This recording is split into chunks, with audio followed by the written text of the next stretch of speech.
No doubt. Well, Sherman went to Stanford too, Yeah, so that helped. Yeah, with a high GPA too. Yeah. So he was smart. I think, he was like a nuclear science engineer or something at Stanford. It was crazy.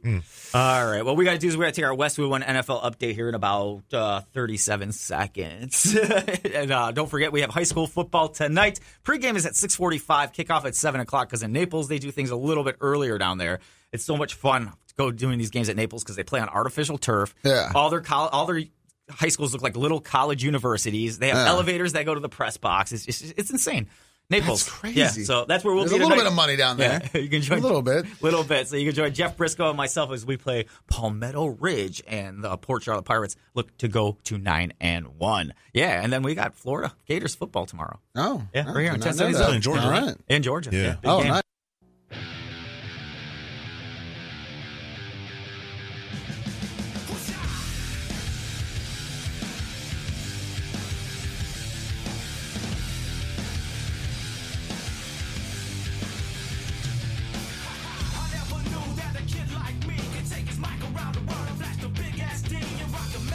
Welcome back to the Larry Timko Show on 1070 The Zone, where Charlotte County comes to play. Travis Howze and Eric Andreas in studio. Travis will be performing at Vasani's with Sid Davis tonight and tomorrow. For tickets, just log on to Vasani.net or call 941-629-9191. Also, Travis, do I have a website or anything people can check out? I did. It was funnyunderfire.com, but actually, like I just told you, I stepped away from comedy for 3 years, so I deactivated everything, and now I'm in the process of rebuilding all of that. But if you just Google my name, you'll find plenty of stuff about me. So it's spelled Travis, Travis, and then Howze, Z as in zebra, E as in echo. Yeah, it redirects you from the Daddy Daycare website. Yes, that's right. That's right. But there's plenty of material and stuff out there if you want to check it out. Awesome, definitely. Thanks, Travis.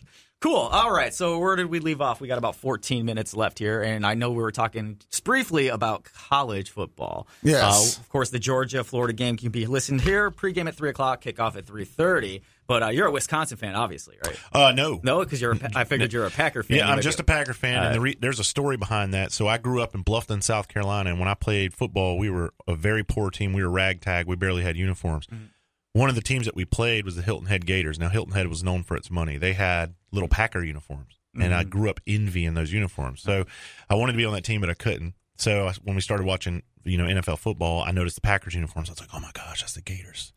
And so I fell in love with them around age 7 or 8 years old, and then I just started following from there. And when Favre came on in 92, it was over. Oh, wow. Yeah. And you ain't kidding about Hilton Head. I can't even afford to get on the island. Yeah. That's why I just stayed away from it. So, no doubt. All right. But no, I'm not a Wisconsin fan, just a Packers fan. I'm actually a Carolina Gamecocks fan. Oh. But like I was just telling Eric, the Gamecocks are so boring, and they're going to lose no matter who they play, that we kind of turn the other TV on in the other room and watch Clemson, kind of sneak around the corner and watch them when they're playing, because they're exciting. My son's a Clemson fan. I grew up a Michigan fan. Michigan's horrible. Matter of fact, I think Harbaugh's going to be the next coach in Cleveland. Well, I grew up a Notre Dame fan, and they just beat them. Yeah. And that was a shellacking. That was a shocker, too. Yeah. But I'm rooting kind of for LSU. Even they're ranked number 1, but the kicker's grandfather works here at iHeart, so I think that's kind of neat. Yeah. So I'm kind of rooting for LSU. Well, Eric's getting apparently he's getting an Ohio State Buckeye tattoo on his low back this weekend. No, he's a fan I'd now. rather. You're gonna get one. No, we were talking about this during the break. I hate Ohio State. I mean, I've always said Ohio State's overrated. I've been saying that for the last 15, 20 years of my life. This year they're not. Before Jim Tressel. Yes. Yeah. No, before Jim Tressel, during Jim Tressel, I've always thought they're overrated. And they always lose one game to somebody they shouldn't lose to. But this year, I do not think they're overrated. He thinks they're the real deal, people. I think they are the real deal. And that's, for me to say that, that's very hard for me to say that. But that defense is great. That defensive linebacker is out of this world. And their offense is playing great. I don't see them losing the rest of the year, and I think they can beat anybody in the country. Well, I figure whoever wins the LSU-Alabama game next week will probably end up playing Clemson for the championship, and they'll be playing Ohio for the national championship. Yeah, but they still have the SEC champion. Oh, yeah, that's why. The SEC. Clemson's not in the SEC. They're in the ACC. Yeah, but you said playing whoever wins. Or no, wait, how would it work out? Let's see. Whoever wins between Alabama and LSU plays in what championship? In the SEC. Okay, they would probably end up playing Ohio State. I meant in the national championship. Oh, maybe. You think the winner of the SEC is going to we just got all messed up. Yeah, Well, we just got all you just up. messed Because everything up. Because Clemson was number 1. They just fell to, number 4 now? Yeah, but if Clemson's going to win out, they're in a weak division. Yeah. They're going to win out. But the SEC championship's still big deal. Yeah. You know what I mean? Like, That's going to be LSU and Bama all day. no, they're in the. I thought they're in the same division, aren't they? SEC West. They're both in the West, so they can't play each other in the championship, right? Yeah, so they have to play. Yeah, So whoever wins Florida. next week will play in the SEC championship Florida, against. Yeah, Florida. It Looks would- like it Florida would be right Florida now. right now, yeah. Well, if they lose to Georgia, Georgia's only lost 1 game. Georgia's number 8 right now. Yeah, but if Florida loses to Georgia, Georgia still has a chance to play. Either one of those in the teams won't beat championship. Alabama or LSU, though. Yeah, maybe Bama, not LSU. I don't know. LSU's strong, Yeah. I'm just looking at the quarterbacks because the Bucs will be drafting one next year. So, so there's going to be a lot of different quarterbacks drafted. There's going to be a deep quarterback draft next year. I guarantee it. It was last year, though, man. I don't know. It's going to be even deeper this year. You think so? And look at all the teams that need quarterbacks right now. Cincinnati, Miami, Tampa Bay, Tennessee, Denver. There's 5 That's right true. there. That's 5. Just off the top of my head. And who knows if Sam Darnold really is the answer with the Jets and Baker Mayfield's really, Chicago Bears, Mitchell Trubisky. That's a joke. They have to go with them, You know? though. You know? You can't give up on them yet. Yeah. Well, I think they'll stick with Darnold and everything because that's year 3, but Mitchell Trubisky might be done. Is this his 3rd year or 2nd year? This is Mitchell Trubisky's 4th year, isn't Is it? it 4th, really? Yeah, he came out with Patrick Mahomes and Well, this is only Patrick Mahomes' 3rd so year. this is year 3 of Mitchell Yeah, Trubisky. yeah, this Okay. is Pat's 3rd But look year. how bad he's regressed from year 1 to year 3. I know. It's bad. But he went from 1 to 2, he was great. You know, he got so much better Well, in he year wasn't 2. great. But he got, compared to year 1. Pedestrian. He puts up backup quarterback numbers. He's not elite. You know what I mean? And they need somebody because they have a great defense there right now. They don't want to spoil that. All right, speaking of great games, Ravens are playing the Patriots Sunday Night Football. That's going to be their first real challenge. That's what I think, too. I actually like the Ravens to win this game. I don't know. The Ravens aren't as good as everybody thinks they are. I like Tom Brady, man. I just love his work ethic. But, man, boy, do they have a cupcake schedule up until now. They do. Man, They just always do, though. They've always been in pushovers, one of the man. weakest divisions, Yeah. you know? But the way I look at it, you game plan, the way the Belichick game plans, he takes out your best player. Yeah, he's going to take so out. that's Lamar Jackson. Yeah, he's not going to run the ball, and Lamar Jackson can't throw the ball. Right. So I don't know how. Well, I mean, that's Think the game's over before it even starts? See, I disagree. no, I just don't think they're as good. I The disagree with Steelers, that who knock. are a middle of the road team, should have beat them. I've been A watching couple bad calls towards the end. Listen. Close game, and we're a middle of the road team. I've been paying right attention now. to a lot of Ravens games this year, and Lamar Jackson gets a bad knock for the fact that they say he can't throw the ball. He's a bad passer. I disagree with that statement. He's not a good passer. He's not bad. He threw he's not for as like bad as you 90 think. yards against us. He's not as bad as you think. It's the Against a receivers, good man. defense, he's not a good passer. I don't know. I think he's going to be all okay. right. He threw a bunch of yards against maybe Washington. I know he not threw as bad as a people bunch of think. And he's yards getting against better. Miami. You know what I mean? Yeah. But He's better than Trubisky. I'll give him that. I'll tell you that right now. Nobody's better than Mitchell. I think a double-digit win by the Patriots. Really? Yeah. Wow. And I'm a AFC North guy. I do not think Baltimore is as good as people think. I don't think the Patriots' offense is as good as people No, think. the Patriots' offense is middle of the road right now. I don't think their defense is the one. That's why they're scoring is because of their defense. But their defense is the number one in the league right now. I miss the old Patriots Colts matchup when Manning was there. And I wish we always still fun. had something like that. I don't really. Do we have anything like that anymore? That really they're exists? trying to hype up Patrick Mahomes and the Chiefs Yeah. rivalry with the Patriots is what they're trying to do. Yeah, well, It's not there. It doesn't have that same luster. yeah, Yeah. that thing had some juice back in the day. That was the game it to did. watch. That was so good. And the Colts had such a good team that matched up well, with Edgerrin James. Yeah. Yeah, but the Colts always lost. You know, I mean, A few times they got 'em. Yeah, a few times. I mean, the Patriots still own that rivalry. I don't know. I'll always remember 44-6.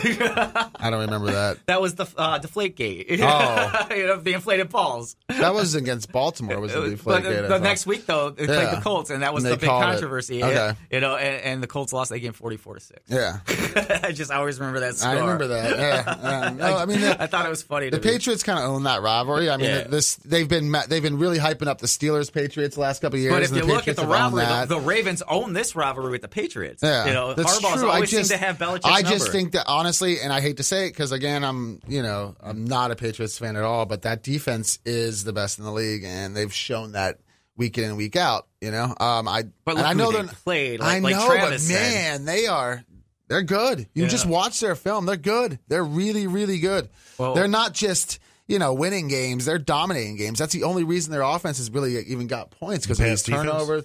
Their whole defense, their run, pass. I mean, they play man on man the whole game, and it works. They have several pick sixes already this year. Yeah. I think a bunch. It's like a 6. I think you have 6. Yeah. The stat that cracked me up the They're other number night one in the league in turnovers. was the fact you take away all of the Patriots' scoring offense this year, just special teams and defenses outscored the opponents. Yeah.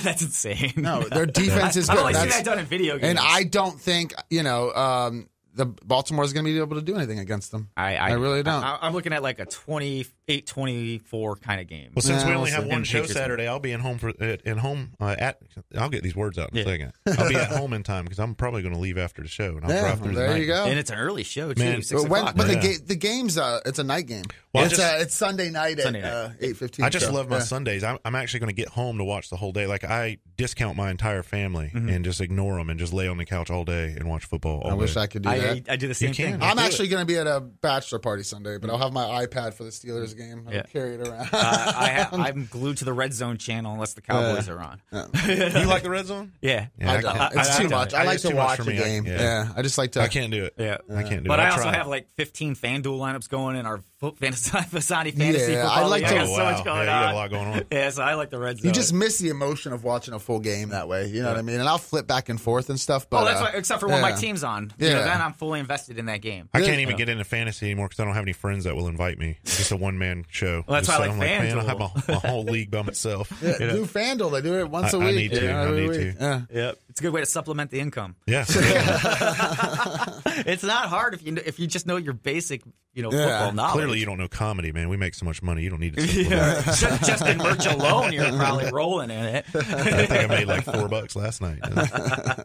Do you got merch with you? Man, I actually do, and I have some really cool merchandise. I have these. You'll have to come and see it, but I have these koozies, and I sell these koozies by the thousands. It is ridiculous. For IRS purposes, I've only sold 5. Okay? But these koozies, I have something that nobody else has, and it's just I'm not going to say what it is on the air, but you'd just have to see it. Yeah, they sell. They sell. They're funny. I mean, he's going to have to give me one. Yeah, you can have one. All right. And then I have my T-shirts, and my T-shirts are they're military, public service oriented stuff. It just says "No one gets left behind" on the back, and then I have my CD that I'm on Sirius XM and all that, but I sell those CDs. Nobody really listens to CDs anymore. These are CDs that I just have had, left over from the production company. They send them to me. I still listen to CDs. Yeah, you're the last one. So there's not a lot of people out there. I get like 100 CDs mailed to me every week. Wow. Still? Yeah. Well, why? Are you part of Columbia House? He's the last member. Yeah. I'm still a music program director. Yeah. Oh, nice. Okay, yeah, well, that's a little different. Yeah. Play my CD. Play my CD. I get that all the time. Yeah. Yep. And then I get the follow-up emails. Hey, did you get my CD? What did you think? Yeah. So I'll do these big firefighter conventions, man, where there's like literally 500 to 1,000 dudes at a fundraiser show. I do the annual one in Indianapolis every year. Mm-hmm. There's 30,000 firemen at this thing. But I have to take literally 6 or 7 suitcases full of merchandise down there because those guys they take all of it. That's awesome. It's crazy. That's awesome. Yeah. It's pretty cool. Well, definitely check out his merch and his koozies at Vasani's. That's tonight. One show tonight, one show tomorrow. Just call 629-9191 to make your reservations and log on to Vasani.net. Also, don't forget it's pasta night tonight as well. You can get some really good dishes. $11.95 for a homemade item. You can't beat that. And I'll swear that they still have the best New York strip steaks in town. I had it last night. Yeah, I'm telling you. I'm not going to argue with you. They season it just to perfection. That's a secret. Yep. And nobody else does that. Like I said, if I have to order A1 steak sauce with my steak, then you did it wrong. Yeah. You have to. Yeah. I don't understand why people don't add seasoning to their steak. A good seasoning will bring out that flavor of the steak I hate every when day. people marinate them. That ruins the steak. I agree. Season's where it's at, man. With the loaded mashed potatoes, is that provolone or mozzarella? Mozzarella. Okay. Yeah. I knew it was some kind of mild white cheese. I just placed my finger on it. Yeah, and there's bacon and chives. And, yeah. I know if I were on the other end of this conversation, I'd be getting hungry. I am hungry. I was just thinking the same thing. All right. Well, make sure you make your reservations and head on down to see Travis and Sid Davis. One show tonight, one show tomorrow. And if you want, make your reservations for New Year's Eve, Christmas, birthday parties, anniversaries. They have you covered for sure. And music, too. Don't forget the music. This week is Caribbean Chillers. So we have them Tuesday, and then in the next week, Jimmy Buffett Caribbean Chillers do a Jimmy Buffett tribute. Oh, okay. And then next week we have a dueling piano show. Oh, all right. Nice. There we go. And then for comedian, we have Craig Shoemaker next week. First time here. He's been doing comedy a long time. Funny guy. Very, very funny guy. All right. So we're looking forward to that. And then Tim Wilkins is coming back, who's one of my favorites of all time. I just love the guy. I love him as a person. I love him as a comedian. He's been all over TV. You've seen the guy. You'll love him.